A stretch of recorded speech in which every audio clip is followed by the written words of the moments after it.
वहां कंपटीशन में आ चुका था, जहां सबसे पहले वो किंटान को बचाता है और इसके बाद फेंग नाम के डिसाइपल को हराकर उसका सीक्रेट रिवील करता है कि उसने चीटिंग की थी। साथ ही जब रेफरी कहता है कि तुम्हें यहाँ से वापस अपनी ब्रांच की तरफ चले जाना चाहिए, तो लिंग डोंग कहता है कि उसे किसी को चैलेंज करना है और इसके बाद वो सीधा आकर लंशियन को चैलेंज करता है। ये देखकर सभी लोग बहुत ही शॉक हो गए थे। अब इस पार्ट की शुरुआत में हमें सबसे पहले दिखाया जाता है कि सभी शॉक हो रहे हैं। पहले हम लिंगर को देखते हैं जो शॉक थी और कह रही थी कि आखिर लिंग डोंग लानसियन को चैलेंज क्यों कर रहा है। इसके बाद हम वहां एल्डर जेंग को देखते हैं जो कि सच में बहुत ही ज्यादा हैरान लग रहे थे। वो यहाँ पर कह रहे थे कि आखिर इस लड़के की हिम्मत कैसे हुई यहाँ आकर लानसियान को चैलेंज करने की। लेकिन लिंग डोंग वहां नीचे से चिल्लाते हुए कहता है कि ये पूरा कंपटीशन सिर्फ ताकत के बल पर देखा जाता है। अगर किसी को भी इस चीज से तकलीफ है तो वो पहले आकर मुझसे लड़ सकता है।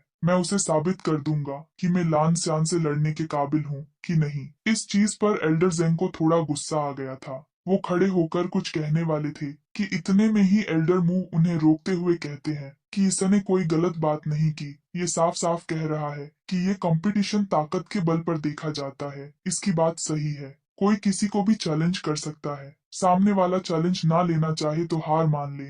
ये सुनकर एल्डर जेंग और ज्यादा गुस्सा हो गए थे। तभी लिंग डोंग कहता है कि क्या हुआ लान सियन, क्या तुम ये चैलेंज एक्सेप्ट नहीं करना चाहते? कहीं तुम डर तो नहीं रहे कि तुम हार जाओगे? इस चीज पर एल्डर जेंग वहां से कहते हैं कि ऐसा कुछ भी नहीं है। लानशियन कोई छोटा मोटा डिसाइपल नहीं है, वो तुमसे बहुत ज्यादा ताकतवर है। अगर तुम उससे लड़ना चाहते हो तो इसके लिए पहले तुम्हें खुद को साबित करना होगा। इस पर लिंगडोंग कहता है कि मैं तैयार हूँ, पर मुझे खुद को साबित करने के लिए क्या करना होगा? तो इस चीज पर एल्डर जेंग कहते हैं कि तुम्हें पहले किसी और से फाइट करनी होगी। अब वो दो लड़कों को वहां बीच अरीना में भेजते हैं। ये दोनों असल में भाई हैं। इन दोनों का नाम जानने की हमें कोई जरूरत नहीं क्योंकि ये ज्यादा देर तक अरीना में नहीं रुकने वाले। इन्हें देखकर सभी शॉक थे।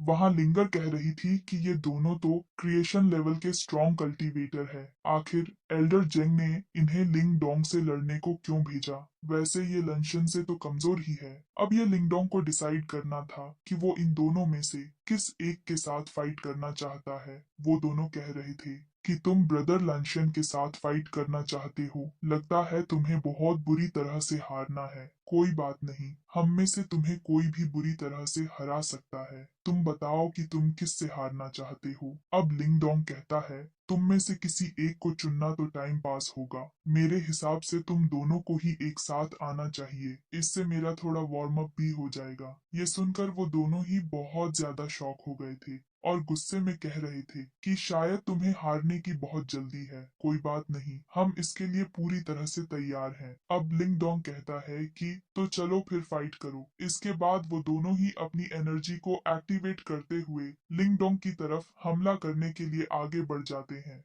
वो दोनों यहाँ पर अलग अलग डायरेक्शन से आगे बढ़ रहे थे और बहुत ही स्पीड के साथ आगे बढ़ रहे थे। इस वजह से लिंग डोंग पहले डिफेंस करने का डिसाइड करता है। वो बस उनके अटैक से बच रहा था और जब वो उनके 10 मूव्स को डॉज कर देता है तो वो दोनों कहते हैं कि सच में मानना पड़ेगा, तुम ताकतवर तो हो। तुमने हमारे 10 मूव्स को डॉज कर लिया, वरना हम दोनों के अटैक्स को कोई डॉज नहीं कर पाता। इसके बाद वो कहते हैं कि हम अब पूरी पावर का इस्तेमाल करने वाले हैं और इस अटैक के बाद वो दोनों ही हवा में आ गए थे और उन्होंने एक फॉर्मेशन क्रिएट करते हुए टैबलेट पाल्म नाम के अटैक का यूज कर दिया था, जो कि उन दोनों की ही पावर से मिलकर बना है। ये अटैक बहुत पावरफुल था, लेकिन लिंग डोंग ने इसे बहुत आसानी से रोक लिया था। साथ ही साथ यहाँ पर लिंग डोंग अब उनकी तरफ बढ़ते हुए अपने शैडो क्लोन्स का भी यूज करता है, जिसकी वजह से वो दोनों से ही एक टाइम पर लड़ पा रहा था और अब बहुत ही जल्द वो उन दोनों को ही हराकर नीचे गिरा देता है और अब लग नहीं रहा था कि वो फिर से उठ पाएंगे। ये देखकर सभी लोग बहुत ज्यादा शॉक हो गए थे। यहाँ लिंगर कह रही थी कि एक साल के अंदर ही अंदर लिंग डोंग ने पहले से बहुत ही ज्यादा इम्प्रूवमेंट कर लिया है। वैसे यहाँ पर वो ये भी कह रही थी कि क्या इतनी पावर लानसियन को हराने के लिए काफी हो सकती है? क्योंकि असल में वो लांसियन की पावर को भी जानती है। अब लिंग डोंग यहाँ आगे आता है और एल्डर जेंग से कहता है कि क्या मैंने खुद को साबित कर दिया।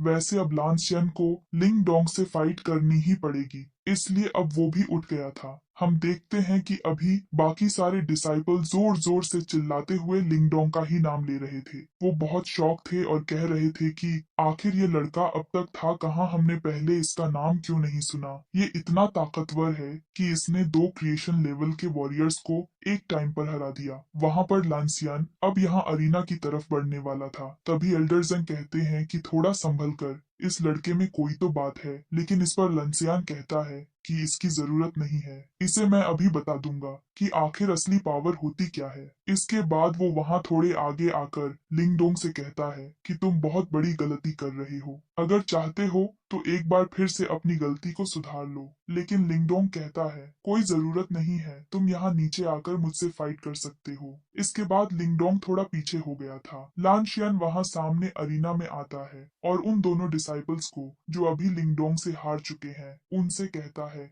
कि वो थोड़े पीछे हट जाएं। अब वो दोनों एक दूसरे के आमने सामने थे। दूसरी तरफ हम देखते हैं कि अभी लिंगडोंग के फादर कह रहे थे कि क्या सच में लिंगडोंग लानसेन को चैलेंज करना चाहता है। तभी लिंगडोंग के ग्रैंडफादर कहते हैं कि लिंगडोंग बस उस चीज को वापस ले रहा है जो तुमने उस कंपटीशन के दौरान खो दी थी। ये सुनकर लिंगडोंग के फादर शॉक थे।